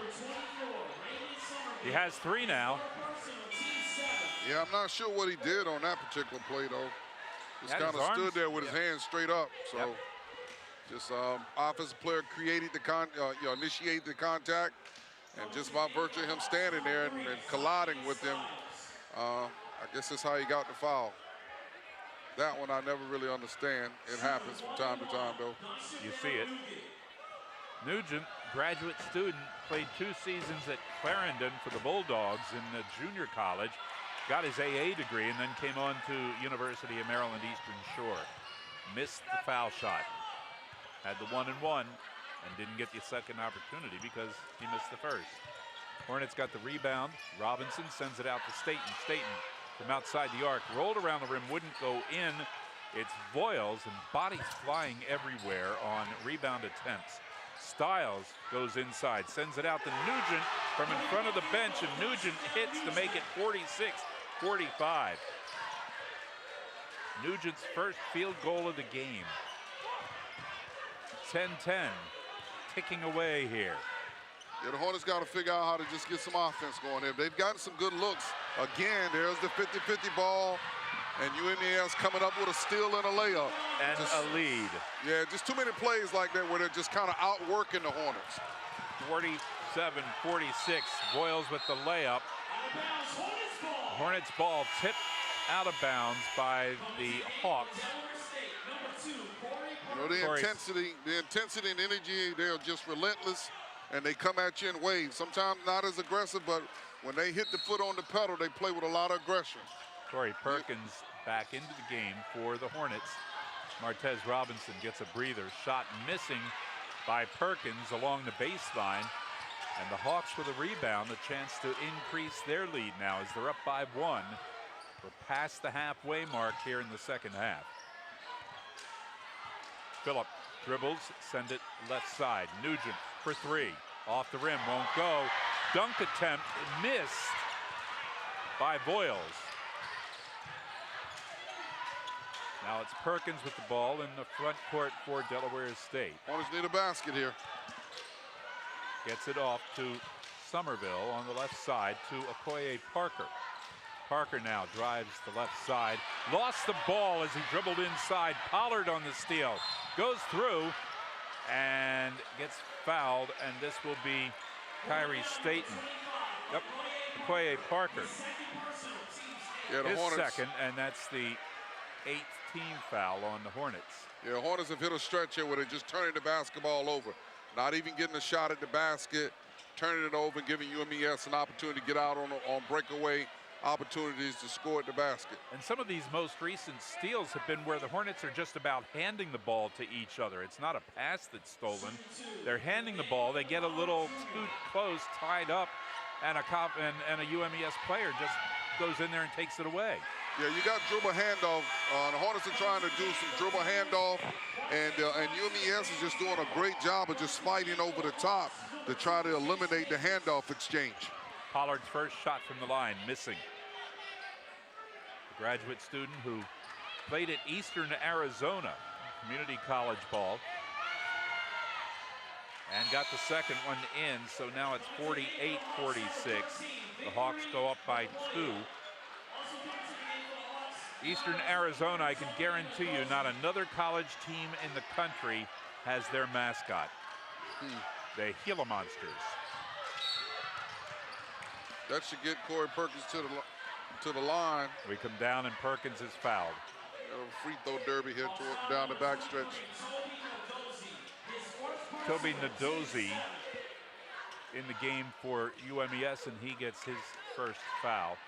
Corey Perkins steps up to try to even up this game, shooting a 1-and-1. If he makes the first, he can tie the game.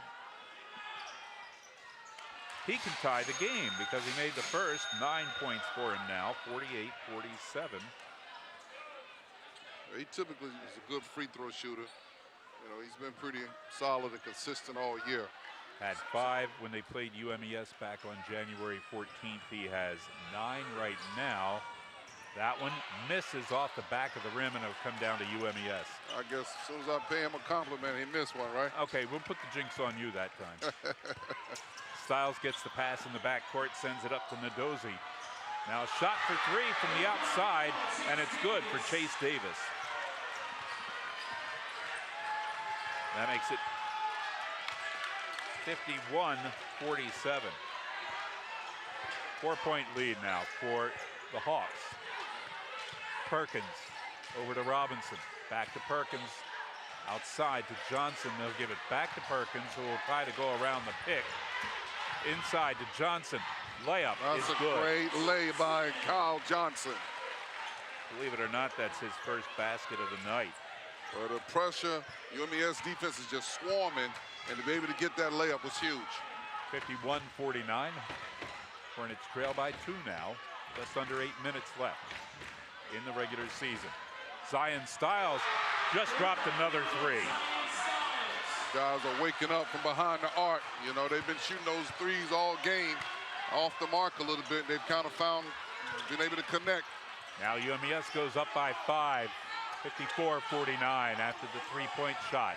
The Hornets have to match the energy. Perkins goes inside, right side of the lane, gets it out to Robinson. Robinson goes to the baseline, lost the handle. They dive to the floor, it's out of bounds. Going to get Robinson for a foul here. Yeah, they will, and that's going to be number 3 on Martez. The defense has just been swarming for UMES. You know, it's like they picked it up a couple of notches, understanding the moment and the time in the game.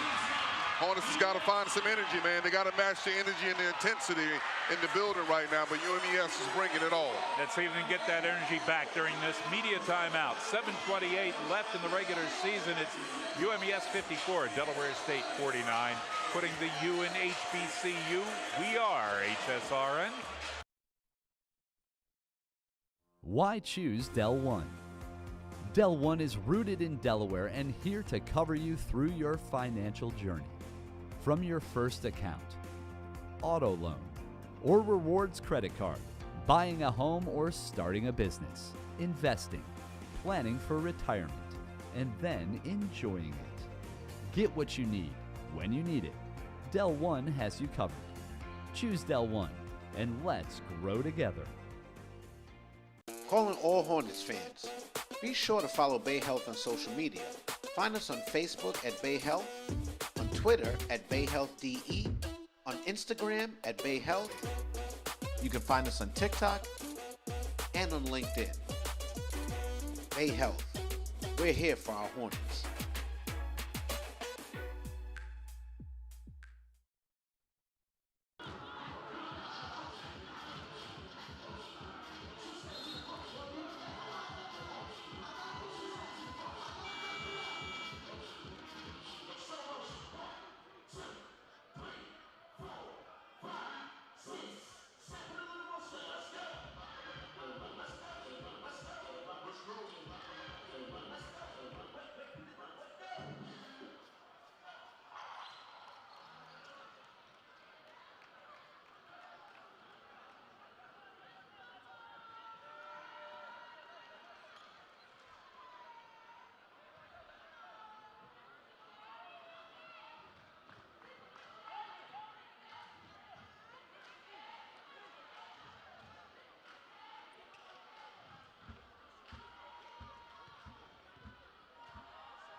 Now it's a 6-point lead for the Hawks. Under 7.5 to go.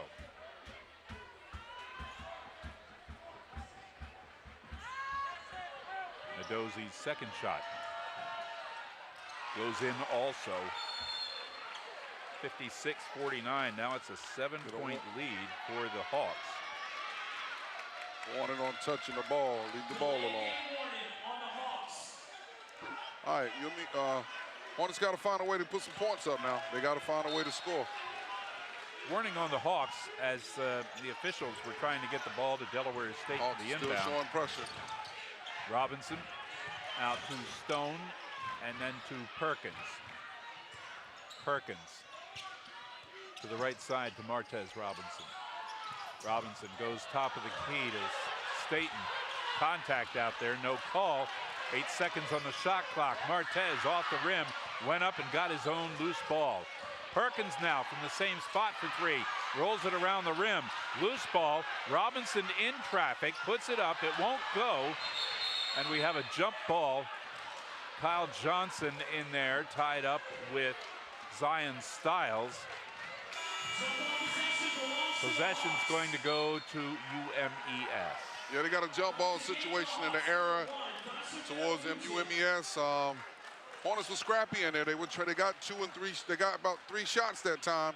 Just couldn't get either one of them to go. But it just kind of continued with that effort, and got to try to put the string together. A couple of stops right here.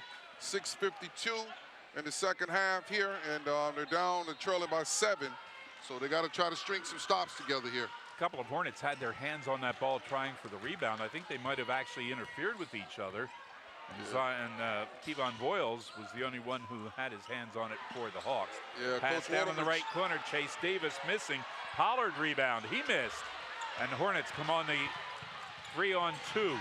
Give it off to Staten. His shot too strong. Brandon Stone hustled down there, and he grabbed it as it came off the other side of the rim and got the basket. Coach Waterman changed defense here, going to 1-3-1. Giving UMES something different to look at. 56-51 now. Davis, right side. Pass down in the corner to Phillip. They got Phillip tied up against the side there. They're going to have to call a timeout, and the bench calls the timeout to save Deshaun Phillip from going out of bounds. 2 Hornets around him gave him nowhere to move. He was tied up there. All right, here we go. Update you on scores. North Carolina Central now leading South Carolina State 61-55. Coppin State 52-37 over Morgan State, and Howard up 35-19 over Norfolk State. Hornet fans were pulling here for Morgan State in that game against Coppin State because Coppin State sitting right behind Delaware State, a game behind in 7th place. And what is that score again? Coppin State score? 52-37. It's still in striking distance, but... Okay, update 61-41 in that game. Coppin State leading 61-41 over Morgan State. 20-point difference there. Howard leading 47-20. 12 points for them and 1 for Norfolk State. 68-59, North Carolina Central leading South Carolina State.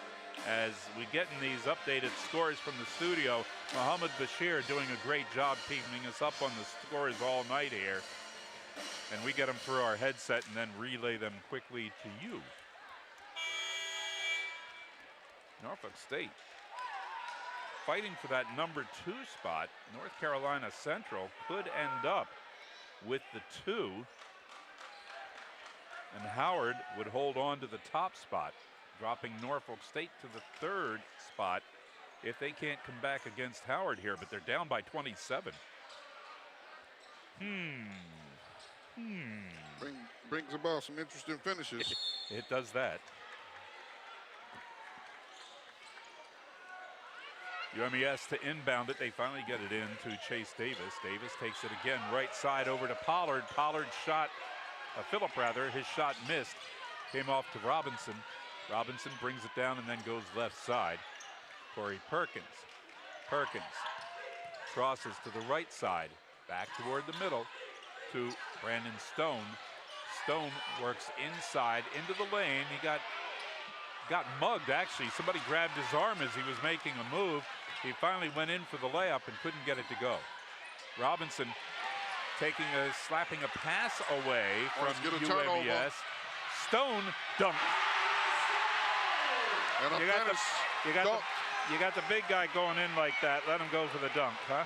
All right. Couple stops defensively. That's what you got. Martez Robinson made it happen with a steal of the pass and then laying on his back got it out to a teammate. 56-53. In the left corner now, it's Deshaun Phillip. That one's off the rim. tipped out to Corey Perkins. Hornets on the rebound, down by 3. Just under 5 to play. And Perkins goes over to Stone on the left side, back to Perkins in the middle. They'll work to the left side, give it off to Martez Robinson. He'll step inside the arc. Now loose ball on the ground. Another 50-50 ball. And that was a quick one. A quick call by the officials. The jump ball goes to the Hornets on the possession.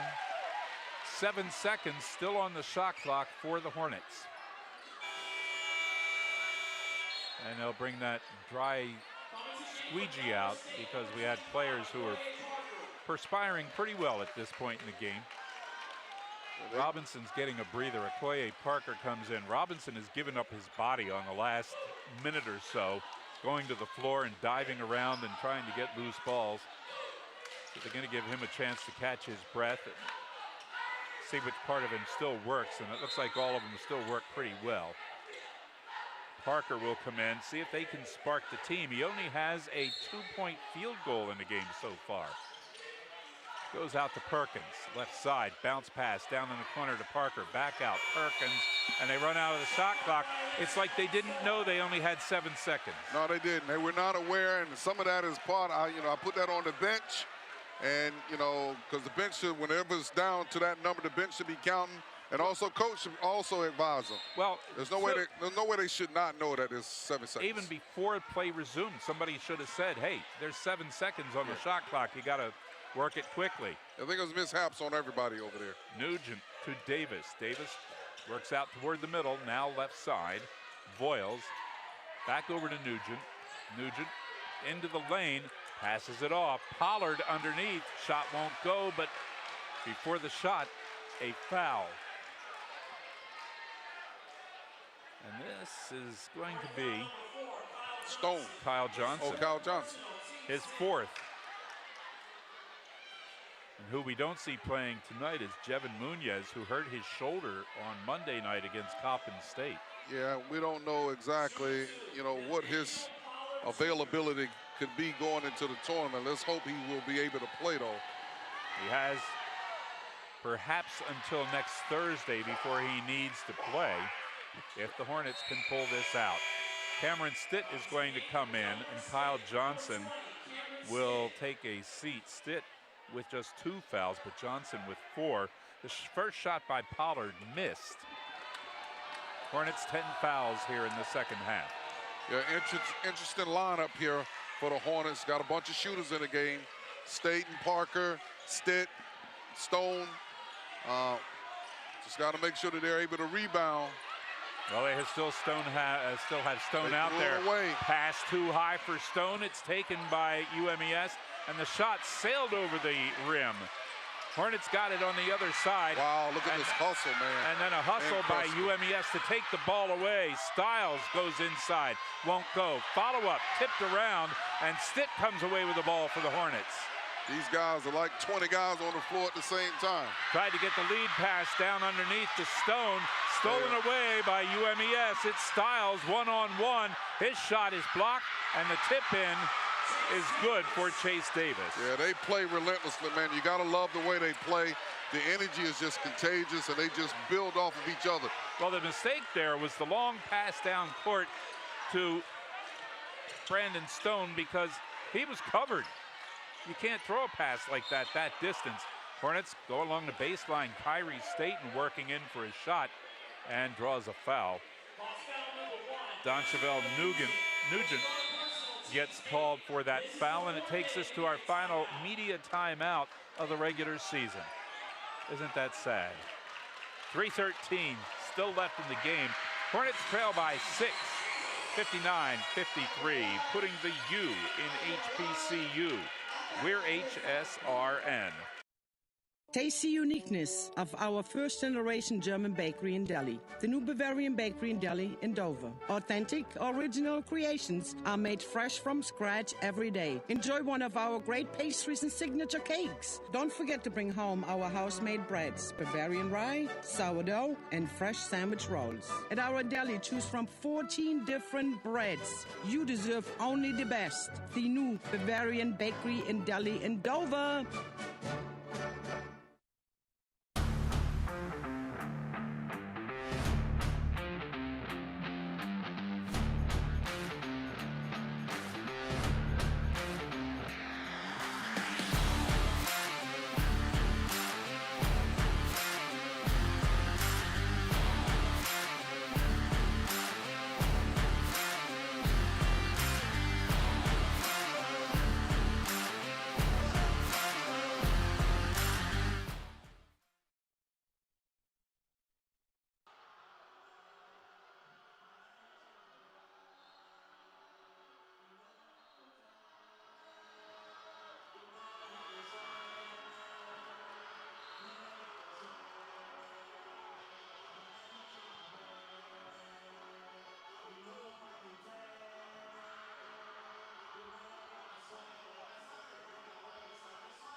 Hasn't shot yet, or if he did, he missed it. Got one of them, 59-54. State now with a baker's dozen. Hornets going to play 2-3 zone here. Nugent, top of the key, goes left side to Chase Davis. They'll work it inside to Pollard. He'll send it back outside. A little bit of a bump there, no call. Nugent working on the right side. Now a bounce pass along the baseline. They'll send it down in the corner, and it's a three for Kevon Boyles. It's a huge bucket right there by Boyles. 62-54. Hornets just need two, though. Nothing extravagant. They just got to get a basket right here. 8-point lead. Perkins works to the left side. Robinson down in the corner. Shot for three, missing by Stone. Hornets trying to keep the ball inbounds. Unable to do so. It'll be Hawks ball with 2:27 to go and an 8-point lead for UMES. When they played on January 14th in Princess Anne, it was a 2-point game that went down to the wire. This one could also. The Hornets can come up with a couple of takeaways. Nugent sends it across court. They go down court to Stiles. Stiles pulls up, sends it back out on the left side to Nugent. Nugent getting some cross traffic going. Now on the right side, Boyles. He'll work inside, reverse layup, missed. Pollard's underneath, his shot missed. It'll come down to Cameron Stitt. And the Hornets get that rebound. 2 minutes to go. Stone tried for the layup, lost the ball as he went up, but he was fouled. That's a nice job of Stone running the floor. Pollard got caught back, really, fighting for a rebound, an offensive rebound, and wasn't able to get back. So Stone has an opportunity to add two here without the clock. Losing any time on the clock. We're sitting at 2 minutes remaining in the half. Stone looking at his first free throw here. His season high, 25, back on November 10th. He scored that against Immaculata, and he missed the first shot. Kevon Boyles was called for the foul. It's the 9th on UMES. Cameron Stitt now goes out. Kyle Johnson back in with 2 minutes exactly on the clock. Right now, this is coach your 2-minute warning. Substituting offense, defense right now. Stone's second one rolls off the rim and won't go in. That's not good. Missed both of those. Yeah, he needed those 2 points. Still have time, though. Still have time. Hawks on the rebound. Davis. Still have time. Right side to Boyles. Back out to Davis at center court. Over to Nugent. Nugent now on the left side. Goes to the right side. Bounce pass underneath. And a foul committed as Boyles went along the baseline. Yeah, down 8, down 8 under 2 minutes. It's just kind of hard to sit in a zone and see if they're going to turn it over. Obviously, they're going to milk some time off the clock. So you got to get out and get in people's faces and possibly even set a couple of traps. So I just thought they probably should have. Hornets could have been a little more aggressive in that situation. 4th foul for Martez Robinson. Minute 37 remaining in the half. You're looking at a 9-point deficit. Coach Waterman, how many timeouts does he have? Is it 3? Not 2. 3. He has 3 timeouts, minute 37, and he has to figure out how to get a score here and possibly set his defense and see if he can turn UMES over once or twice here to get a couple of extra shots, make up this deficit. Boyle's first shot was good. The second one bounces around and drops in. 22 points for Kevon Boyles off the bench for the Hawks tonight. And a 10-point lead, 64-54, 1:37 still to go. Good contingent of fans here for UMES tonight. They're sitting behind the Hawks bench, and the players now are working toward the fans. Here's Perkins, spin move. Staten with a jumper, missed. That's good. Need a basket there. That was a good job. Brandon Stone with the follow-up and the basket, 64-56, and a timeout is called. Coach Waterman calls a timeout to set his defense, and that's just what you needed. A quick 2. You're looking at an 8-point deficit here with 1:28 remaining. Got to try to see if you can turn UMES over a couple of times here, but more important, if nothing else, show them some full court pressure, and hopefully that they will be a little undisciplined and take a quick shot. If not, you have to try to put yourself where you can commit a couple of fouls here to get them in the bonus. I think we're sitting at 10 fouls, and every foul that we make from this point forward, UMES will shoot 2 shots. So you may have to play that game too. Figure out who are the worst free throw shooters on UMS team, so you can already know after you run your press to try to get them to turn it over. If they don't turn the ball over, obviously you need to try to commit a foul here. I don't think you can play a full possession. You got to try to see if you can get as many possessions as possible out of this game because you only have a minute and 28 left. So full court pressure, set as many traps as you can, possibly get a foul, put somebody on the line that you think is probably not a good free throw shooter, to try to create more possession opportunities for yourself. Cush College is a proud supporter of HBCU sports. You can find them on the web at cushcollege.com. MEAC tournament starts next week. What we do know at this point is the Delaware State women are locked in at the number 6 seed, and that means they will play their first game a week from tonight or a week from today at 2 o'clock on Thursday, March the 9th. We'll have that for you here on HSRN. UMES with the ball as we come back to action here. They'll bring it down court, and you figure they're probably going to pass the ball around a little bit here. You figure they set some traps, so you just can't let them just milk all this time off the clock. You're 8 down. Stone has a foul or 2 he can give here, and he's watching the guy dribble the ball past him. Deshaun Phillip gets it off to Nugent. Now down to a minute and 5. Used up a lot of the clock. Nugent's shot goes up, misses. Stone rebound. Yeah, I'm not sure about that strategy. You just let too much time elapse off the clock. Yeah, lost knowing about, that you're 3 possessions down for sure. Lost about 20 seconds in there. Now it's Perkins giving it away to Corey Barnes. Barnes, right side of the lane, put it up. His shot deflected. Comes down underneath Martez Robinson. He misses, and UMES gets the rebound with 37 seconds left to play here, and the Hornets down by 8. Pressure in the backcourt, not going to be able to take the ball away. Pollard will hold. Finally, Corey Perkins goes over and commits the foul, but that should have been done about a minute and 30 ago. Yeah, they should have had a plan with that minute and 28 to set a press and try to set as many traps as possible. If you don't get a trap, you already know who you want to foul, and when they get the ball, foul them right away.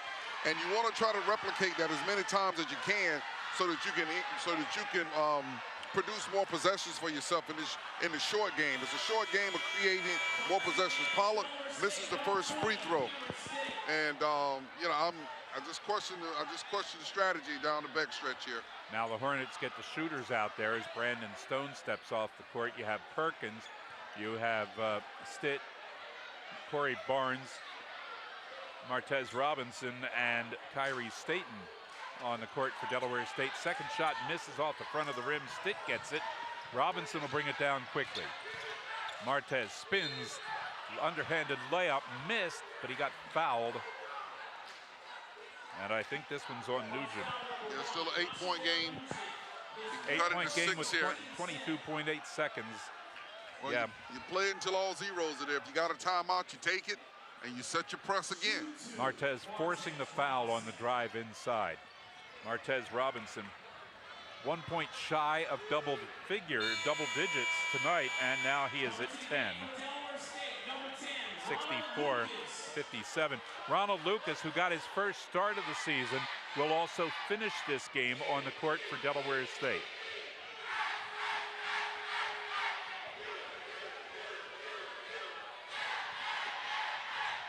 Robinson, second shot is good. 11 for him on the night, 64-58. As they get within 6, long pass down court, Chase Davis, shot missed. Kyrie Staten got in there and messed it up, and Davis hurt his leg as he went down. Now the ball goes out of bounds. It will be Hawks ball. I'm telling you, man, that's just a bad possession. And Chase Davis is still down on the floor, grabbing at his right leg. They got to help him up, and he is limping over to his team bench. And he's going to stay out there because all they're going to do is dribble the ball and run out the clock. Yeah, this is a very questionable finish. I'm sorry, strategically. And even UMES taking that last shot they took. When you up by 6, there's no need to run in it, to shoot another. You don't need any points. You just need the time to elapse. But they were fortunate enough to, finish out the game with a victory. Well, for Ron Lucas tonight, a thrill getting his first start of the season and then being on the court to finish the game as well as he finishes his career here at Delaware State University. And he's been through years of adversity here. He's seeing some success here in this season with the Hornets. And maybe, just maybe, they can go to the tournament and make something happen, as looks like they're going to hold on, hopefully, to that 6th seed. But Coppin State could mess that up, as the Hornets are 4-9 and Coppin State's 3-10. Well, now the Hornets are 4-10, and we don't know what Coppin State is doing here. But I'll tell you what, we're going to send it back to the studio for a moment. They're lined up here for the alma mater. We'll try to get some scores to update you, and maybe we'll be joined by Coach Stan Waterman as we come back. So just a short break here, and we'll be back in a moment here as Delaware State drops this one 64-58 to UMES, putting the U in HBCU. We are HSRN.